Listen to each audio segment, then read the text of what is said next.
మీ జీఐఈటీ ఇప్పుడు జీజేయుగా మారింది. 2000కు పైగా ప్లేస్మెంట్స్, ఐపీఎం, కేపీఎంజీ వంటి సంస్థలతో ఇంటిగ్రేటెడ్ కోర్సులు. యూపీఎస్సీ కోచింగ్, అడ్మిషన్లు ఓపెన్.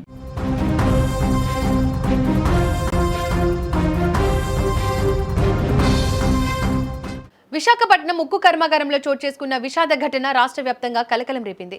అగ్ని ప్రమాదం జరిగి కార్మికులు ప్రాణాలు కోల్పోవడం, మరికొందరు తీవ్రంగా గాయాల పాలవడం అందరినీ కలిచివేసింది. ఈ కష్ట సమయంలో బాధిత కుటుంబాలకు అండగా నిలిచేందుకు, క్షతగాత్రులకు ధైర్యం చెప్పేందుకు వైఎస్ఆర్ కాంగ్రెస్ పార్టీ అధినేత మాజీ ముఖ్యమంత్రి వైఎస్ జగన్మోహన్ రెడ్డి స్వయంగా విశాఖపట్నానికి పయనమయ్యారు. జగన్ పర్యటన ఉదయం 10 గంటలకు తాడేపల్లిలోని ఆయన నివాసం నుంచి మొదలైంది. రోడ్డు మార్గంలో ఆయన గన్నవరం విమానాశ్రయానికి చేరుకుంటారు. అక్కడి నుంచి ప్రత్యేక విమానంలో ఉదయం 11:20 విశాఖపట్నం చేరుకుంటారు. ఎయిర్పోర్టుకు చేరుకోగానే పార్టీ నేతలు, కార్యకర్తలు ఆయనకు ఘన స్వాగతం పలికే అవకాశం ఉంది. అయితే పర్యటన మొత్తం బాధితుల పరామర్శకే ప్రాధాన్యత ఇస్తూ షెడ్యూల్ రూపొందించారు. ఉదయం 11:40 ఆయన నేరుగా రామ్నగర్లోని 7 హిల్స్ ఆసుపత్రికి వెళ్తారు.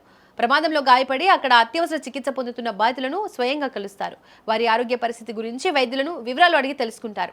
ప్రమాదం ఎలా జరిగింది, ప్రస్తుతం వారికి అందుతున్న వైద్యం ఏంటి అన్న విషయాలపై ఆరా తీయనున్నారు. క్షతగాత్రులకు మెరుగైన వైద్యం అందించాలని యాజమాన్యాన్ని, వైద్యులను కోరుతారు.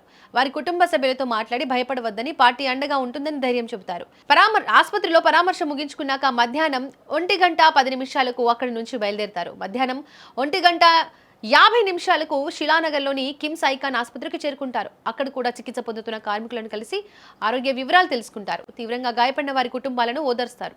ప్రభుత్వం బాధితులకు అందించే సాయంతో పాటు పార్టీ తరపున కూడా ప్రత్యేక ఆర్థిక సాయం ప్రకటించే అవకాశం ఉందని రాజకీయ వర్గాలు చెబుతున్నాయి. ఈ పర్యటనలో బాధితులకు ఎలాంటి ఇబ్బందులు కలగకుండా వైఎస్ఆర్ కాంగ్రెస్ పార్టీ శ్రేణులు ఇప్పటికీ అన్ని ఏర్పాట్లు పూర్తి చేశారు. విశాఖ పర్యటనలో ఆయన మాట్లాడే అంశాలపై అందరి దృష్టి నెలకొంది. స్టీల్ ప్లాంట్ ప్రమాద ఘటనపై జగన్ ఎలా స్పందిస్తారు, ప్రభుత్వంపై ఎలాంటి విమర్శలు చేస్తారు, బాధితులకు ఏ మేరకు భరోసా ఇస్తారనేది ఇప్పుడు ఆసక్తికరంగా మారింది.